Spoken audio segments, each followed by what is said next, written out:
Yo, thank you so much for tuning in to Music Marvels with Achickwitbeatz Breezy Gipson right here on Grander Radio.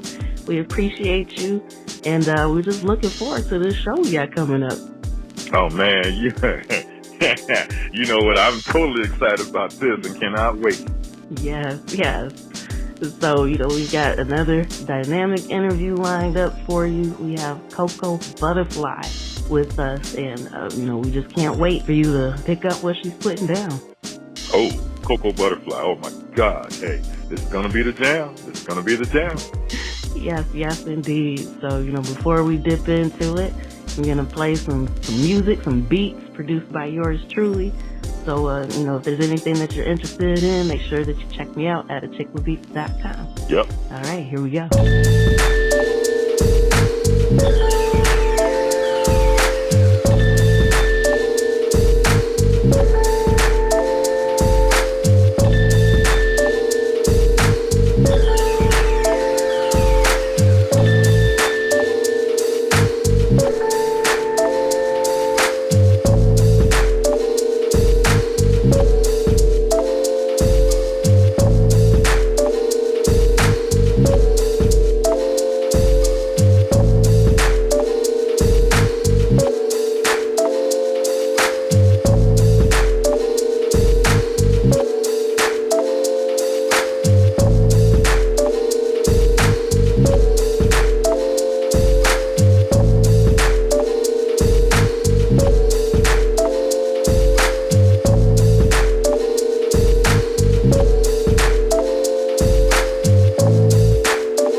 Breezy Gipson from the Music Marvels with Achickwitbeatz Show. If you're involved with the music industry, hey, we bring some impactful information to you that in addition to the great guests, in addition to the great beats, this is impactful educational music information that you don't hear anywhere else.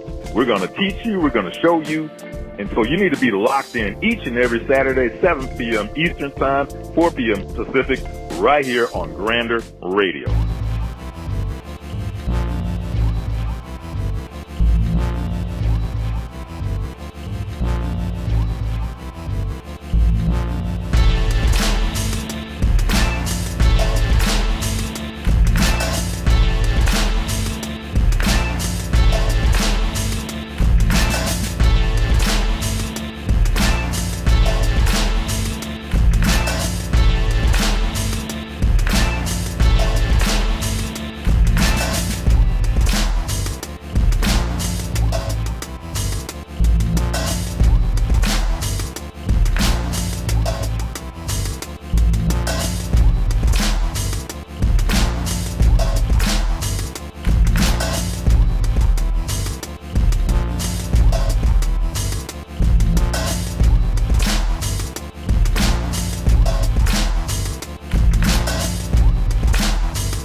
All right. Thank you so much for tuning in. We have the one, the only dynamic vocalist, Coko Buttafli, on the line with us. How you feeling? I'm funky, I'm groovy, I'm good. How y'all doing?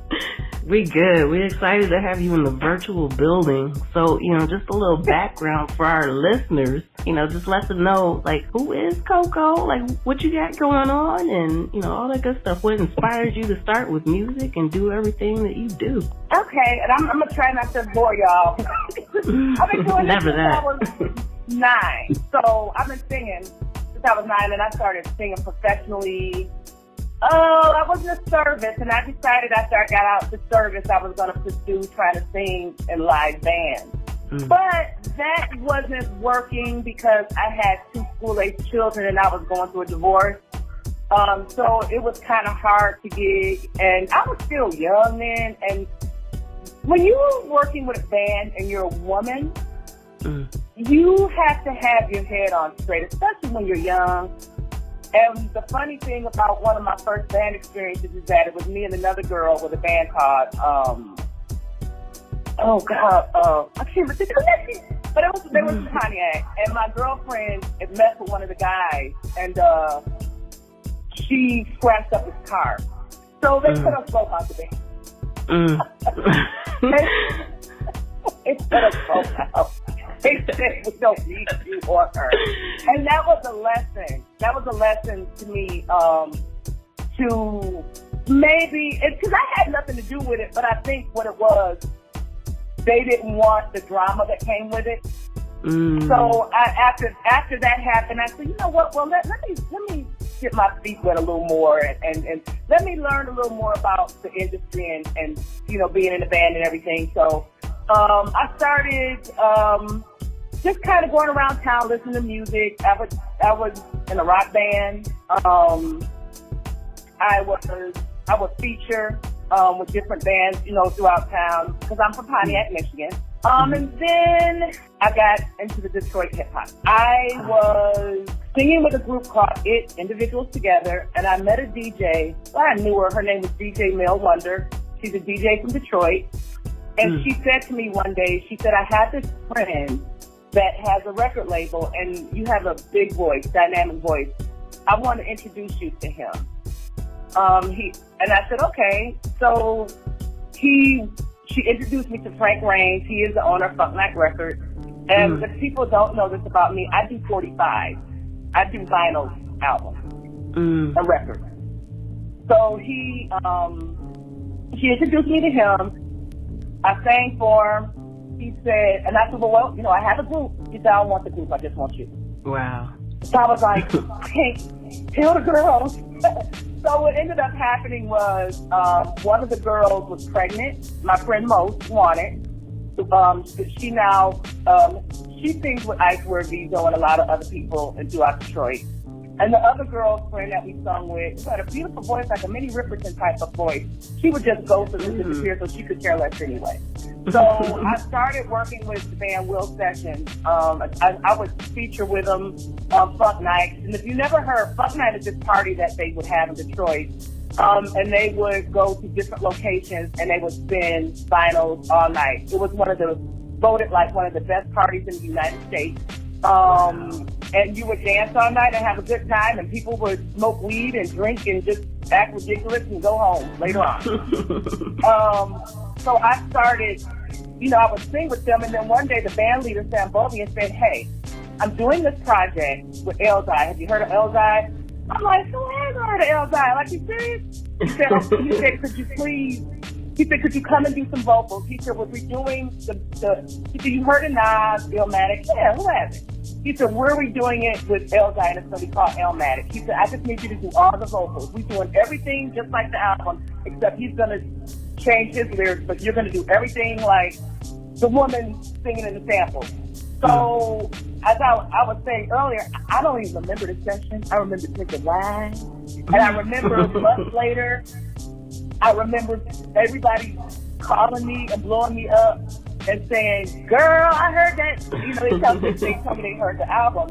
And it was so bad that I had to call my boyfriend to ask him, what did I sing? You know what I'm supposed to do?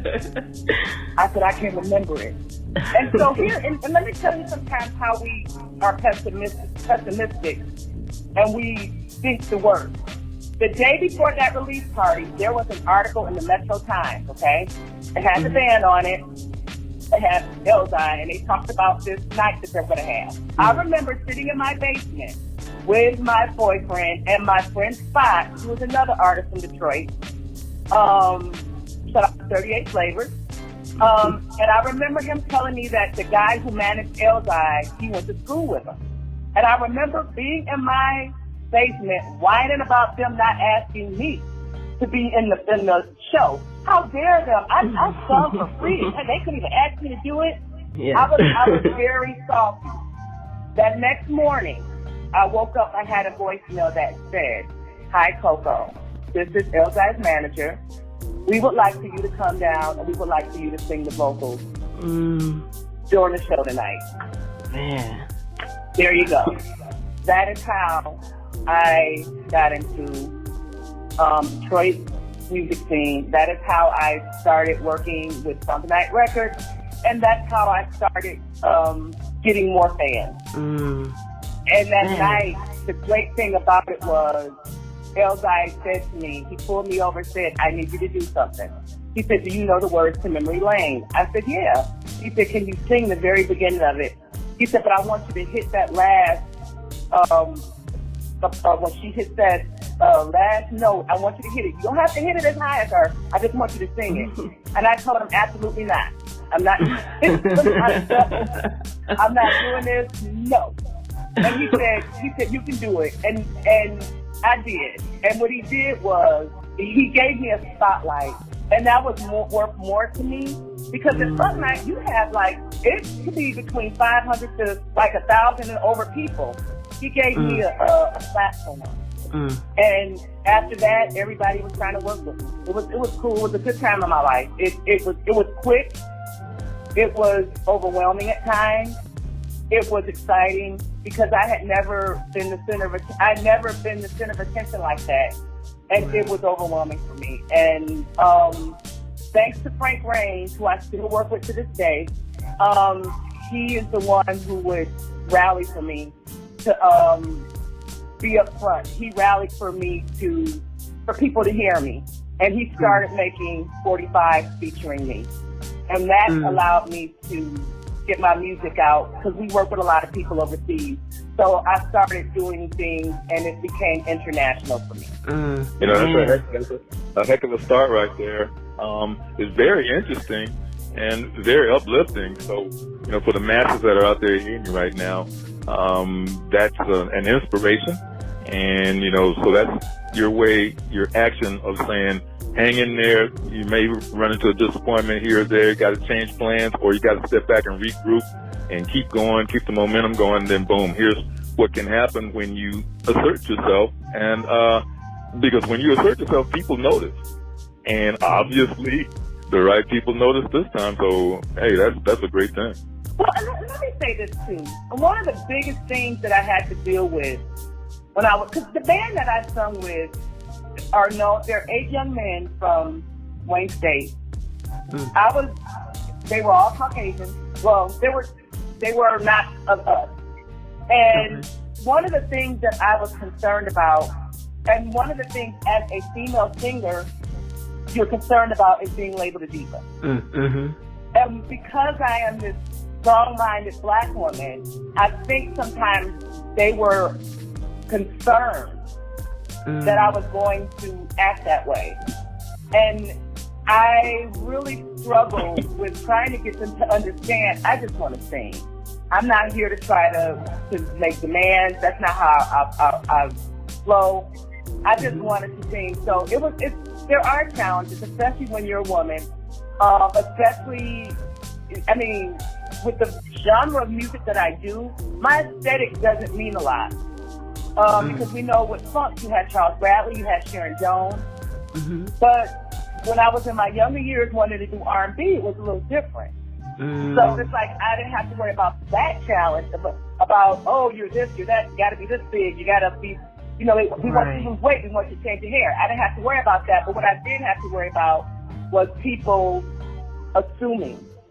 And that was tougher than that. That was probably one of the tougher aspects of me working with this band. Because they had no idea. I was nothing that they thought I was. So moving forward, working with this record label, I've worked with Real Sessions for about 2 years. I did a song called Boss Lady, which I absolutely hated when I first heard it. And let me tell you why. When I was a child, by the time we started listening to James Brown, this was about when James Brown was kind of like in his Living in America, when he was wilding out. Y'all remember the days when he was driving trucks and on TV high and all that? So when they asked me to sing this song, they said, we want you to sing it and we want you to sing it. Give it like James Brown would do it. I'm like, I don't know. It was like, you can do it. And when I sung it, I didn't like it because I felt like I'm yelling. That song sold out within days. Yeah. There is it's crazy, right? There's a market. And it's called funk. It's the old school funk. So if you hear my music, you're going to think about Black Dynamite. You're going to think of Blaxploitation. Because the music that we do, it's very old school. And it's like when you go to a party in the basement when they had the red light on. Or if you take it a little bit further to like the 80s when people were breaking, doing breakdancing and everything. And they were doing the songs with the breaks. That's what we do. There's something that's historic about your voice, but also modern in the same instance. So like it's something that reminds you of the past, but it sounds very present day. And I'm assuming that's why it sold out so fast, because it's something that's missing right now. So, but you're providing that. That's interesting. That is so interesting. I have been told that because I can do different genres of music. I can take it down, but I got known for doing the big voice. But it's interesting because I work with people that are younger than my children. I have. Wow. I'm not gonna say I'm old. My children are, because y'all gonna be in my business and stuff. No, I'm just kidding. But I'll say this: I work with rappers that are young, and a lot of them use my voice because it does have that gospel. But a lot of them use it too because I can flip it, and I can come down to what they need. I try to be versatile, and I've always done that because it's always awarded me to actually work more. And if you want to work in this industry, if you're in music and you want to work, you truly have to evolve. And one of the issues I used to have a couple years ago, when all the new rappers started coming out, a lot of the people that I was surrounded by who were engorged in hip hop, old school, what we grew up with, they complained about it. Well, they're mumbling, they're this, they're that. But the reality is, that's what the industry was accepting. And sometimes if you want to keep working, you can be stubborn or you can try to adapt. Right. Man, she said something. She said something, right, Breezy? Oh, yeah. Straight to the point. I mean, having someone of this stature that can get back and share. It's the sharing that brings the inspiration, the sharing that brings the knowledge. And so, for the listeners out there that zone in, so when they're zoning into this conversation right here, they actually can plant their own seeds, water their own seeds, and watch their own seeds themselves develop and blossom and so on and so forth, coming right from gut experience like this that Coko is willing to share. And so that's really royal. That's really royal. Well, and for me, I am my other half also does music. So it was interesting that we both were in the same house and our careers were taking different paths. You got a rapper / producer and you have a singer. It's just different. Even to the point where I think he started to get the ding ding. Well, you know what? Getting older, maybe it's time for me to evolve and do something else. And I think one of the issues I have noticed with a lot of my peers, they do not want to accept that it's time for change. Change is good and change is necessary. Right. And a lot of the people would rather down what they don't understand instead of try to get with it. I think Method Man is a great example of how you can stay in the industry. And I've seen Method Man go work with different people that ain't really out there, but it was somebody that was not from that era he was. They were the younger rappers. So you gotta mix it. You gotta get out there and you gotta evolve. That's the name of the game, evolution. Exactly. And Redman's pretty good with that too, because I know he's worked with like EDM producers. Like, so there's a way. So like you said, you can't be afraid of the new stuff because things are changing. You have to accept it. And so like I'm an old school hip hop head, like to my core. But at the same time, there's still some new sounds and stuff that I appreciate. So I try to work that into my music too, because there's no reason to just reject everything just because it's something different than what you grew up with. It doesn't mean that it's all bad. Right. So there's a way to still do it, and stay true to who you are. You're judging how they dress. Or you don't understand. I literally used to call the kids with the tattoos in their face the dead people. Because that's like, it looks like zombies.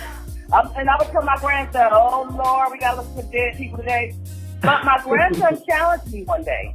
He said, if you listen to, I think it's XXXTentacion, he said, I'll listen to Method Man and Biggie.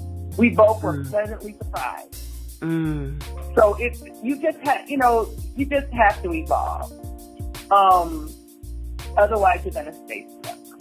Right, because a name and a look can be totally misconstrued. A name of a rapper or a rapette, so when people categorize because of a name or they categorize because of a look, what comes out of that person's brain can be totally different than what they're anticipating. Good example, Little Dicky. He is dope. Yes. I watched this show and I just love him, and it's because looking at him, I wasn't expecting that to come out. Right. And then he was with all the littles when all the littles came out. little Birdie, little Uzi, little whoever, and they all came out at the same time. But dope. Right. And I think it's something to be said about someone that the younger ones that can do their thing and still do what it is that we people my age consider to be good music or good hip hop. Right. Because my introduction to Lil Dicky was actually the collab he did with Snoop. So I knew he had been out, but I never actually listened to anything until it was like, okay, well, he got a song with Snoop. I'm going to go ahead and check this out, watch the video. And I was like, this dude is funny. Yeah. And then end up watching the show later, just like you said, to kind of give a little background. So now I'm actually a fan. But yeah. I'm a fan. Right, and like you said, it was still like that merge. So if he had not made that song with Snoop, I probably never would have checked him out. But he knew like how to do the connect to tap into somebody like me. Like, all right, if you respect Snoop, then let me see what you're talking about then.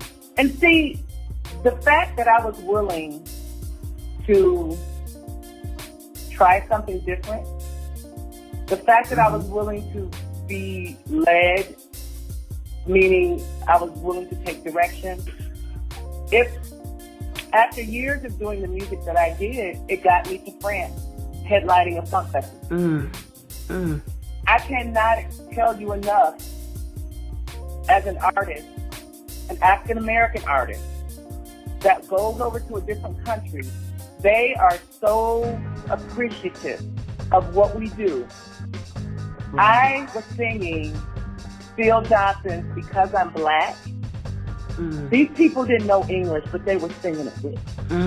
Beautiful. That blew my mind. Wow. But if I never would have been open to the experience of working with other people and doing different things, I would have never gotten that experience.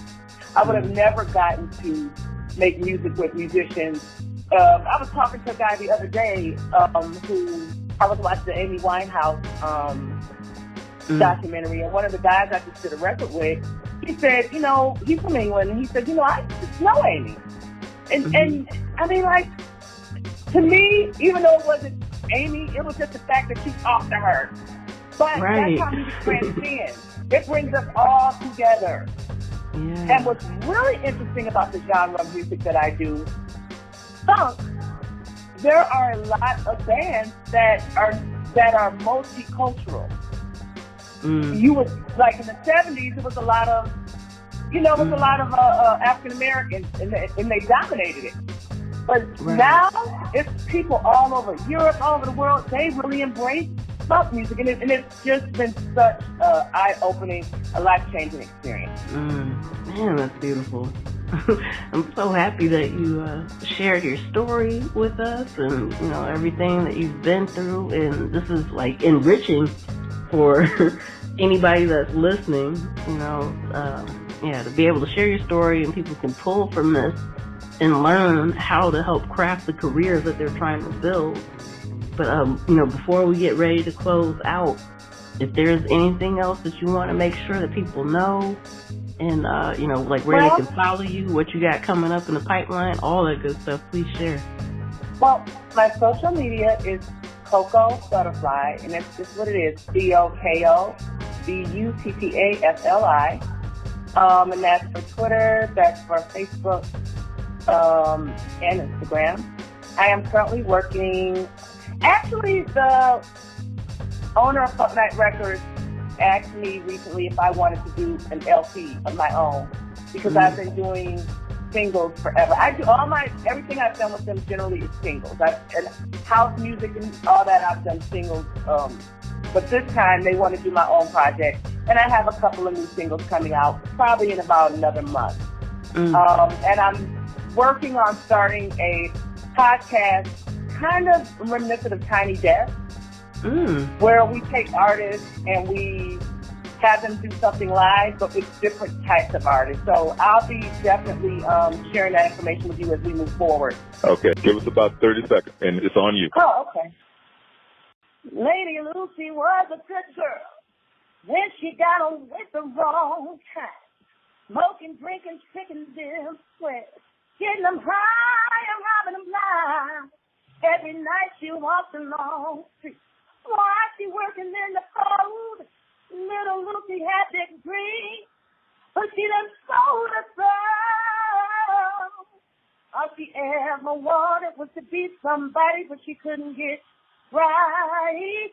All alone in these mean streets, every day is a battle, tonight is another fight.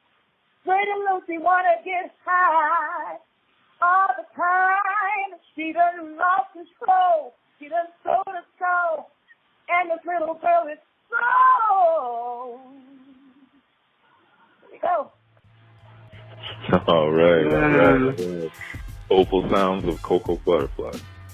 Yeah. I have just a little story about that song. I had to record that song 5 times. Some Russian guys in Russia did it for me. They did the music. But I will say this. All the money I put into it and more, they paid me the majority of the fee they got for it. So it was well worth it. Awesome. Yeah. Oh, honey, they gave me a big fuck. Yeah, that one. Awesome.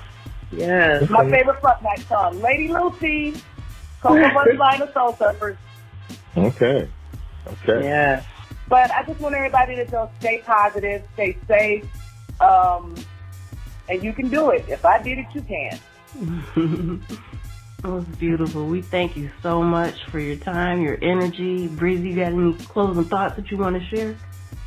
Yes, Coko. Now, you already know that this is just chapter 1 of the Coko Buttafli edition of the Music Marvels show, right? Yeah. Yes. Sure. Okay, so what this means is there are going to be additional chapters and volumes. So we want you guys to continue to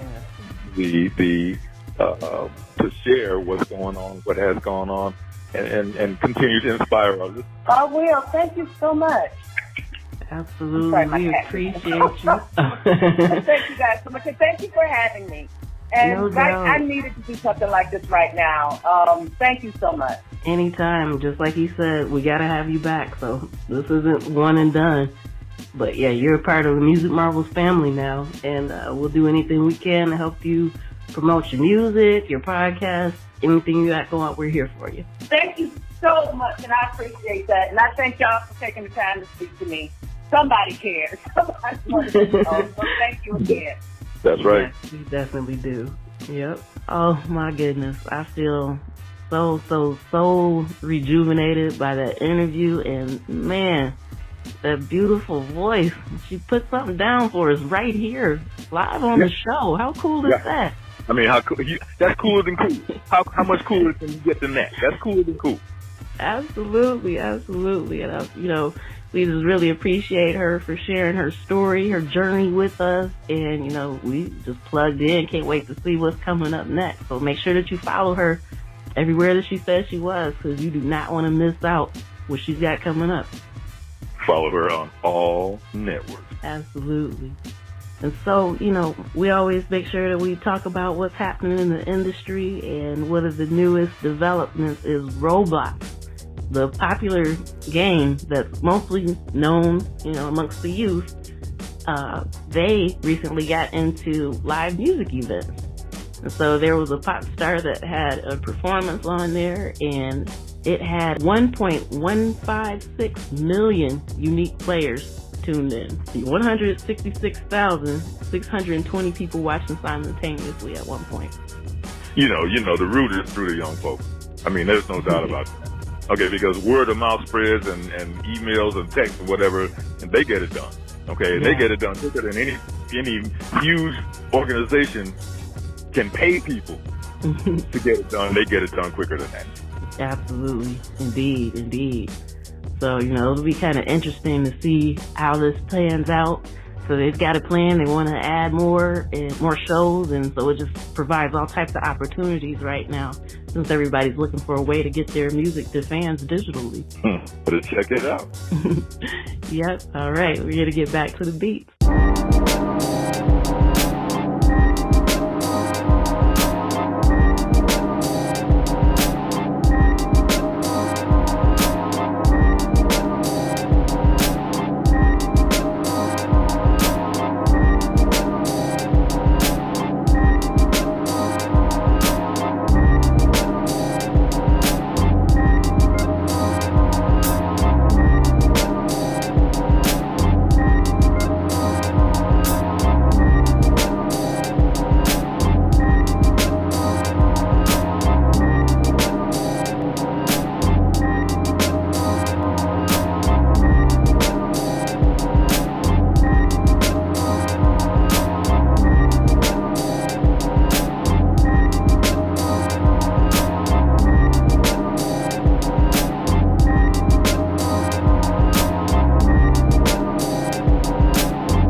and we are back. We were just talking about virtual music events, and, we've mentioned before on the show how Amazon Music has linked their Twitch platform to be able to allow artists to live stream. And so now they've actually got a summer stage going, so where they actually have events that you can kind of tap into. And one of them this past week was Duck Down Music had a summer stage show, and it had Black Moon, Smith & Wesson, OGC, Helter Skelter, KRS-One, Talib Kweli, Static Selector. Just tons of people. So I'm really, really excited to see what other shows Amazon Music is going to host, to be able to stream in live. And, they've got the chat going so you can communicate with other people who are watching too. So it kind of gives you that camaraderie as if you were actually a part of a live show. So, the possibilities are endless and very exciting. Well, the music doesn't stop, no matter what anybody says. So you might as well get in where you fit in. And this thing is like moving like fast. Okay, so, but see, right here on this particular show, you get to learn, you get to absorb, because we bring it to you. So you got to keep listening. Stick to stay. Yes, stay plugged in. And there was a recent study that came out that showed the difference. Times keep changing.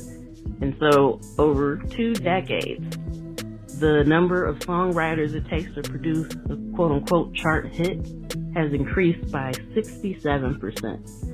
So the average number of songwriters in 2000 was 2.4, and in 2020 it's 40. And when you look at the increase for the average number of producers, that went up to 20%. So it's funny that in order to make more mass marketable music, it takes more hands on deck. And if you ask me, some of it's a little more watered down than usual, but I think it's an interesting change or concept to see that there's more people putting their hands in something that probably doesn't have as much range as we used to see during that time frame.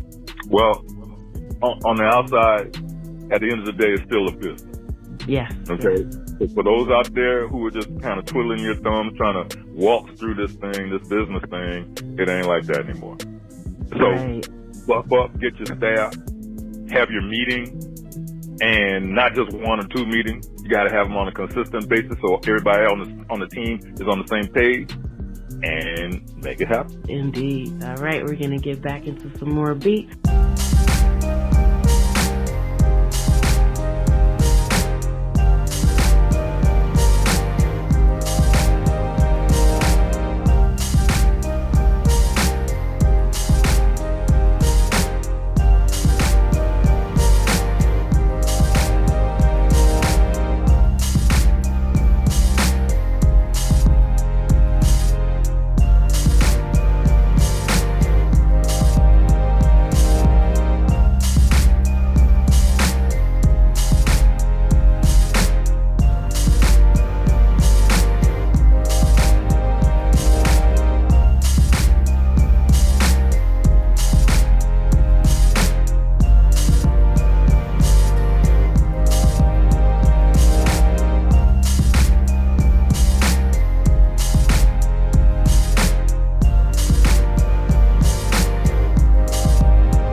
right, it is that time. We thank you once again for coming and rocking with us, hanging out. It's been a great show, and man, it's just been a lot of fun, right? Oh yeah, it's a boom shakalaka. It's a real boom shakalaka. Okay, and so, I'm telling you, this is a spot. So you need to be texting, you need to be sharing, you need to be word of mouth, and you need to be just everywhere because you get your education right here. Right here. Absolutely. Mental degree just from hearing what the flow that's going on right here. Yep, and we're going to do it again, same time, same place next week. So make sure that you come back and join us again. Tell a friend, and we'll see you then.